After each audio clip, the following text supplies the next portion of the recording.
નમસ્કાર વિદ્યાર્થી મિત્રો, આજના વિડીયોની અંદર આપણે ધોરણ 7 વિષય અંગ્રેજીનું તારીખ 18/4/2026 રોજ લેવાયેલ બનાસકાંઠા જિલ્લાના ઓરિજિનલ પેપરનું સોલ્યુશન કરવાના છીએ. તો મિત્રો, સોલ્યુશન કરવું એ પહેલાં તમને જણાવી દઉં કે જે આઈએમપી પેપર આપણે મૂક્યું હતું એમાંથી 10 ગુણનો બેઠો ફકરો આ ક્વીન એન્ટ લાઈવ વાળો આવ્યો છે. તમે જોઈ શકો છો, જુઓ, ધ ક્વીન એન્ટ લાઈવ વાળો સેમ ફકરો આઈએમપી પેપરમાં હતો. એક એ આવ્યું છે ને બીજું આગળ જે ગ્રામરના પ્રશ્નો છે જે ટેન્સ મુજબ ગોઠવવાના હતા એ આમાં તમારે વિકલ્પમાં પૂછ્યા છે. બાકી શિવ એન્ડ શંકર વાળો, રોબોટ વાળો, શિવ વાળો, આ બધા જ પ્રશ્ન રહ્યા ને એ મિત્રો આપણે ઓપ્શનમાં હતા કાળ પ્રમાણે ગોઠવવામાં. તમે જોઈ શકો છો. ઓકે, તો 10 ગુણનો એ છે એટલે 20 ગુણનું તમારે અંદરથી પૂછાણો, તો તમને ફાયદો થશે. તો આવી રીતના આગળના પણ વિડીયો આપણે મૂકવાના છીએ, તો જોજો અને તૈયારી કરજો. ઓકે, બીજા મિત્રોને શેર કરજો અને આવા ઉપયોગી વિડીયો માટે આપણી ચેનલને સબસ્ક્રાઈબ કરજો. તો મિત્રો જુઓ, પહેલા પ્રશ્નમાં આપણે શોધવાનું છે કે સાચો સંબંધિત શબ્દ શોધીને લખવાનો છે. તો પહેલું છે અટાયર, તો એનું થશે મિત્રો ડ્રેસ, એટલે ઓપ્શન બી. બીજું છે કોરસ, તો એનું થશે ઓપ્શન એ ગ્રુપ સોંગ. પછી ત્રીજું છે ફોક ડાન્સ, તો એમાં આવશે સી ગરબા. ચોથું જ્વેલરી, તો એમાં આવશે ઓપ્શન ડી બ્રેસલેટ. અને પાંચમું છે રાઉન્ડ ધ કોર્નર, તો એમાં આવશે વેરી નિયર, એટલે ઓપ્શન બી. કરેક્ટ ઓપ્શન પસંદ કરીને લખવાનું છે. તો જો કવિતા નોઝ અબાઉટ નવરાત્રિ, તો આને પ્રશ્ન બનાવવાનો છે. તો આ સિમ્પલ પ્રેઝન્ટ ટેન્સનું વાક્ય છે, સાદા વર્તમાન કાળનું. તો એને ડુ ડઝ આગળ આવશે. તો એમાં કવિતા છે એટલા માટે શું આવશે? ડઝ આવશે. એટલે ડઝ વાળો ઓપ્શન 2 છે, સી અને ડી. તો કયું ઓપ્શન સાચું આવશે? સી આવશે. કેમ સી આવશે? કે જુઓ, ડઝ લાગ્યા પછી જે ક્રિયાપદ છે ને નો, એને ચેડી પાછળ એસ લાગે નહીં. અને ડીમાં તમે જુઓ પાછળ નોઝ એમનું એમ રાખ્યું છે. બસ આટલો જ ફરક હતો, એટલા માટે ઓપ્શન સી આવે. બીજું વુમેન વિયર કુર્તા પાયજામા, તો એમાં જવાબ આવશે ખાલી જગ્યા વુમન વિયર કુર્તા પાયજામા. તો બીજામાં જવાબ આવે ડુ. ઓકે, ખાલી આપણે ટુ બીનું રૂપ જ લગાડવાનું હતું. ત્રીજું ઇઝ કેતકી ફ્રોમ કેરલા, તો ત્રીજામાં જવાબ આવશે B no C is not. ચોથું ચૂઝ ધ કરેક્ટ ક્વેશ્ચન, તો એમાં જવાબ આવશે C do you know Gujarati. પાંચમું did Chintu get up on time, તો એમાં જવાબ આવશે પોચમાં એ કે નો હી ડીડન્ટ. ત્રીજો પ્રશ્ન એમાં ફરી આપણે આવી રીતના કાળ મુજબ જ આપણે ગોઠવવાના છે. પહેલું છે શિવ ખાલી જગ્યા અર્લી ઇન ધ મોર્નિંગ, તો ગેટ્સ અપ આવશે. ઓકે, ગેટ્સ અપ એટલે ઓપ્શન બી આવશે.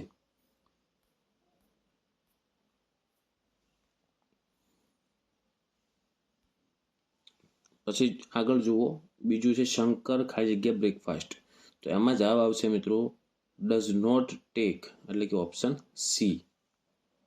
કારણ કે શંકર ત્રીજો પુરુષ એક વચન છે એટલા માટે ડુ ડઝમાંથી ડઝ લાગશે.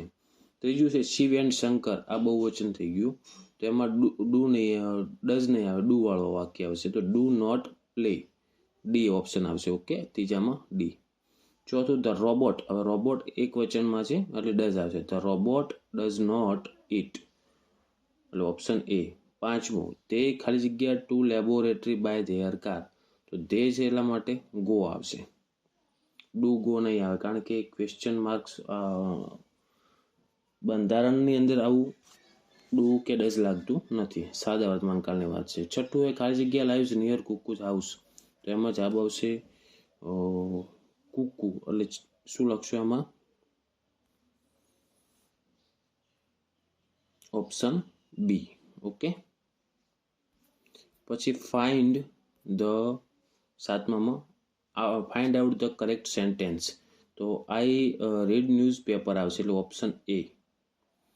બીજું આઠમું છે શિવ ખાલી જગ્યા નોટ ખાલી જગ્યા કોફી ઇન ધ મોર્નિંગ, તો શિવ ડઝ નોટ ડ્રિંક, તો ઓપ્શન સી આવશે. નવમું હુ લાઇક્સ કુકુઝ વોઇસ, તો Kuku and her family member, એટલે ઓપ્શન સી આવશે. અને 10મું છે તે ખાલી જગ્યા not read textbook there, તો ડુ નોટ આવે, એટલા માટે ઓપ્શન સી.